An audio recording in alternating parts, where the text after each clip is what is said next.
la paix sociale, c'est subtil. Ça, c'est sûr et certain. Parce que sinon, la paix sociale, si c'est, bon, on va dire, défini par le gouvernement, ça devient une recette, alors que la paix sociale, c'est pas une recette, non. La paix sociale, elle n'arrive pas là, comme ça du ciel, ou elle n'arrive pas par la poste, ou elle n'est pas suggérée sur notre téléphone cellulaire. La paix sociale, c'est... On est content d'être dans nos villes, on est content d'avoir d'autres cultures autour de nous, on est content de rire ensemble, on est content, on est satisfait de ça, de voir les enfants se baigner dans la fontaine, d'assister d'une façon presque avec un côté très émerveillé, très enfanté, d'assister à des jongleries, des animations de rue. Et puis tous ces types d'actions-là font en sorte qu'il y ait des transformations subtiles. L'espace imaginaire, c'est pour provoquer ces transformations subtiles qui commencent souvent avec une petite image.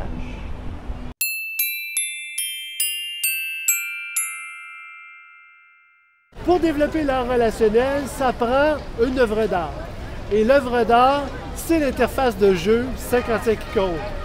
L'œuvre d'art contient des composantes, des images, 55 icônes en fait, et c'est à partir de ces icônes qu'il y a une interaction avec le public. Chaque personne est désireuse d'entrer en relation avec l'œuvre d'art, doit piger une des images, qui est en fait une des composantes de l'interface, et nous raconter une petite histoire, c'est-à-dire nous dire un peu de quelle façon il interprète la composante qui fait partie de l'interface de jeu. Okay, celle-là, elle va être facile parce que oui, ça me fait penser à un asticot, à un verre. Un asticot, ok. Et en fait, là, on allait pêcher. Donc, c'est l'histoire de deux garçons. Oui. Ils ont décidé un dimanche ensoleillé d'aller boire une bière. Puis on a bu une bière, on s'est dit si on allait pêcher. Puis ces deux mecs, ils sont allés pêcher, ils sont allés dans la direction de l'eau parce qu'ils cherchent l'eau, forcément.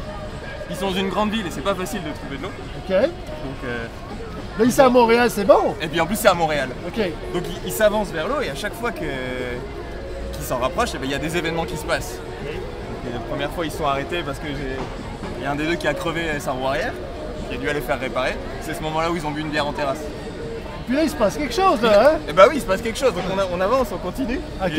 Et un autre événement, on est presque sur eux, ils sont presque sur eux. Ok. Puis en fait, ils rencontrent deux personnes qui nous demandent de raconter une histoire.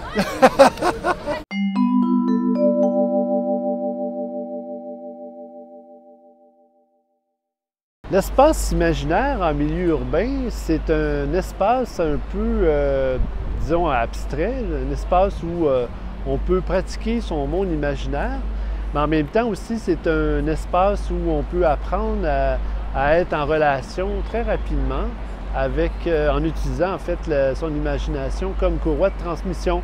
Alors ici, développer l'art relationnel en milieu urbain, qu'est-ce que ça veut dire pour nous? C'est qu'on s'en va dans votre monde imaginaire.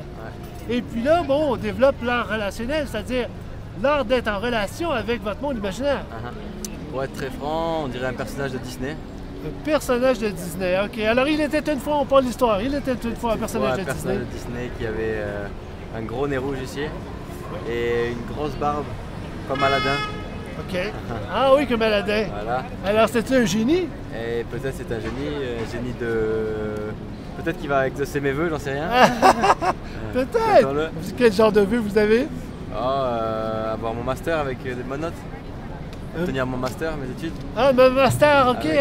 Finir votre master. Voilà. Ah, ok. Il faut frotter peut-être la carte, hein? On va frotter la carte. On va frotter la carte. Ouais. Et puis ça va marcher. Ah ouais, bah espérons-le. Ben voilà. Alors ça finit comment? C'est une histoire d'une minute. C'est une histoire d'une minute seulement. C'est assez étrange, hein? Ouais. Oui? Mais je suis curieux si on retourne la carte voir ce qu'on voit. Ah! Il y a une autre chose peut-être. Il y a plusieurs sens, hein? Ouais, on dirait... Comme ça, on dirait presque un labyrinthe. Un labyrinthe.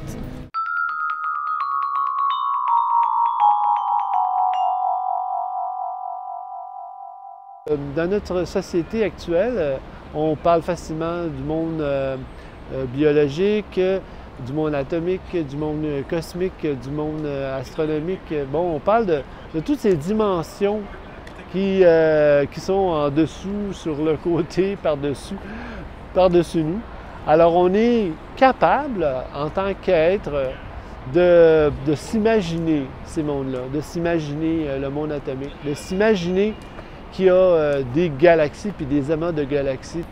Tous ces mondes microscopiques ou macroscopiques ou mésoscopiques qui existent, on est capable de se l'imaginer. Ça ne veut pas dire nécessairement que parce qu'on l'imagine de notre façon,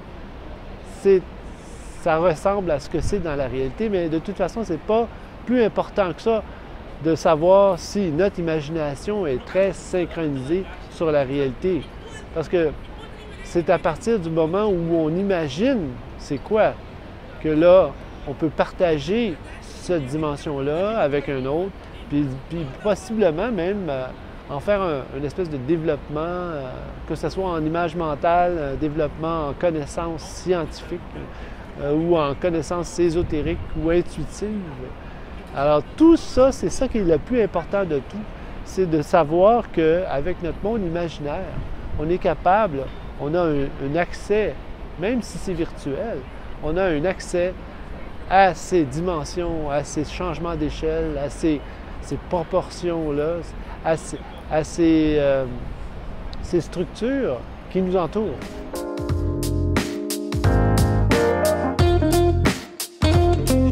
La paix sociale, ça se construit, ça s'imagine et aussi on pourrait, en fait, on le suggère, on pourrait l'exprimer. Alors ici, avec les bornes relationnelles, c'est fait pour ça. Okay, la première chose à quoi je pense, c'est genre l'intérieur d'un volcan. L'intérieur d'un volcan? Ouais, ça me fait penser à de la lave ou quelque chose comme ça. Alors là, il était une fois? Il était une fois un jeune homme qui avait comme grand rêve d'aller escalader un volcan pour aller voir à quoi ça ressemblait à l'intérieur. Donc, il décide de prendre son ami avec lui, ils partent ensemble. Donc là, il y a plein de péripéties en montant le volcan. Ils rencontrent des tribus en bas du volcan qui leur causent des ennuis, qui les empêchent de passer. Il faut qu'ils fassent toutes sortes de choses pour gagner la confiance des tribus pour qu'ils les laissent passer.